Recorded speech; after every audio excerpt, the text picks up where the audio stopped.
Allez, bienvenue à tous sur la chaîne de Sharcode. Aujourd'hui c'est Spiller et durant cette première vidéo de cette série création d'un bot Discord, je vais vous faire installer tous les logiciels utiles pour pouvoir développer ce bot.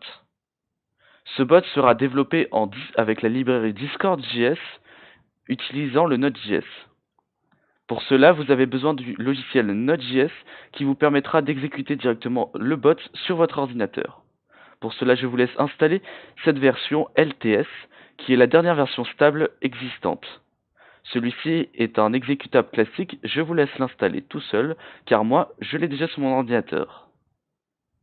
Une fois cela fait, vous avez besoin d'installer Visual Studio Code. Celui-ci est un logiciel se nommant un IDE, vous permettant d'écrire vos différentes lignes de code. Pas de panique, nous verrons tout en vidéo. Je vous laisse juste installer le logiciel. Pareil que Node.js, celui-ci est un exécutable classique. Une fois que vous avez fini ces deux installations, nous allons pouvoir créer notre application Discord. Pour cela, il vous suffit de vous rendre sur le lien qui se trouve dans la description pour aller sur le panel développeur portail. Il vous suffit de vous connecter, puis une fois connecté, de cliquer sur New Application. Ici, vous allez pouvoir indiquer le nom de votre application. Moi, je vais l'appeler BoblyBot. Vous allez pouvoir créer votre application en cliquant sur le bouton Create. Une fois votre application créée, vous allez vous rendre dans la catégorie Bot, puis cliquer sur Add Bot. Vous allez faire Yes, do it, puis votre bot est créé. Si vous souhaitez personnaliser l'image, vous pouvez directement la personnaliser ici. Ensuite, vous allez pouvoir inviter ce bot sur votre Discord.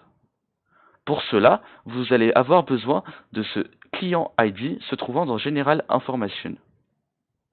Pour cela, vous allez pouvoir le sélectionner et le copier. Une fois cela fait, vous allez vous rendre sur le site internet discordapi.com/permission.html. Celui-ci se trouve encore dans la description si vous ne souhaitez pas taper le lien. Vous allez pouvoir générer votre lien d'invitation Discord. Pour cela, il vous suffit de mettre votre client ID copié juste avant, ici. Une fois cela fait, vous allez pouvoir cliquer sur le lien qui a été généré. Ensuite, vous apparaissez sur un lien d'invitation. Il vous suffit de sélectionner votre Discord et de faire autoriser. Nous avons besoin de valider pour montrer que nous ne sommes pas un robot, puis voilà. Le bot a bien été invité. Nous n'avons plus qu'à nous rendre sur Discord et bien évidemment, il est là. Maintenant, nous allons voir comment mettre en ligne notre bot, c'est-à-dire faire des lignes de code nous permettant de le connecter avec notre projet. Pour cela, nous allons nous rendre sur notre IDE que je vous rappelle qui se nomme Visual Studio Code. Sur celui-là, nous allons pouvoir créer notre projet en cliquant sur Ouvrir le dossier. Ici, vous allez pouvoir sélectionner un dossier ou en créer un, où nous mettrons tous nos fichiers permettant le développement de ce bot. Moi, pour ma part, j'en ai déjà créé un, je vais le sélectionner et l'ouvrir. Une fois celui-ci ouvert, nous allons pouvoir créer notre fichier où nous allons écrire nos lignes de code en faisant clic droit, nouveau fichier. Nous allons l'appeler apps.js. Vous allez faire Entrée, il va vous ouvrir un fichier. Ensuite, nous allons initialiser notre projet. Pour cela, nous allons cliquer ici, puis dans Terminal. Dans le terminal, nous allons pouvoir taper la commande npm init, nous permettant d'initialiser notre projet. Il va vous demander votre nom. Pour ma part, je vais faire entrer. Une version, pas besoin de la changer. Une description, pour ma part, j'en mets pas. Ici, vous avez juste à faire entrer, entrer, puis encore entrer. On change rien. Là, vous pouvez mettre votre pseudo, entrer. Là, vous changez rien. Et puis, vous pouvez faire entrer. Il vous a créé un fichier package.json. Celui-ci répertoire toutes les informations que vous avez pu entrer juste avant.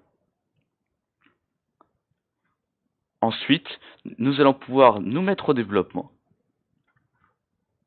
Alors, pour commencer, nous allons avoir besoin d'installer la librairie discord.js nous permettant de développer notre bot. Nous n'avons plus qu'à nous re-rendre dans le terminal, puis de taper la commande npm install discord.js. Une fois cela fait, vous n'avez plus qu'à appuyer sur Entrée. Il installe toute la librairie, puis il a créé un fichier node-module avec les différents fichiers de cette librairie. Ici, nous allons importer la librairie, c'est-à-dire vous avez juste à taper const discord est égal à require discord.js. L'avantage de cette IDE, c'est comme vous l'avez pu le constater, il vous propose automatiquement les librairies. Voilà. Ensuite, nous allons connecter notre client à cette application. Pour pouvoir connecter notre client à cette application, nous allons déjà avoir besoin d'instancier celle-ci. Rien de plus simple que de faire encore const client est égal à new discord.client. Voilà, vous avez juste à copier-coller le code et tout fonctionnera bien. Ensuite, pour pouvoir connecter le bot avec le bot que nous venons de créer, il suffit de faire client.login, on ouvre les parenthèses, on ouvre les guillemets, et maintenant nous avons besoin, comme il le demande, d'un token. Le token se trouve sur le site où nous avons créé le bot. Dans bot, vous pouvez voir qu'il y a un token. Vous avez juste à le générer en cliquant ici et à le copier. Retournez sur Visual Studio Code et coller ce token. Une fois cela fait, nous pouvons faire CTRL F pour enregistrer notre projet. Nous allons pouvoir nous rendre dans le terminal et faire node apps.js pour permettre de lancer notre application. Voilà, elle est lancée, nous pouvons nous rendre sur Discord. Et comme vous pouvez le constater, il est bien en ligne. Pour arrêter le bot, il vous suffit de faire CTRL-C, celui-là arrêtera automatiquement le bot. On se retrouve la prochaine fois pour voir une commande de ping et une autoréponse du bot. J'espère que cette série vous plaît, et moi je vous dis à la prochaine.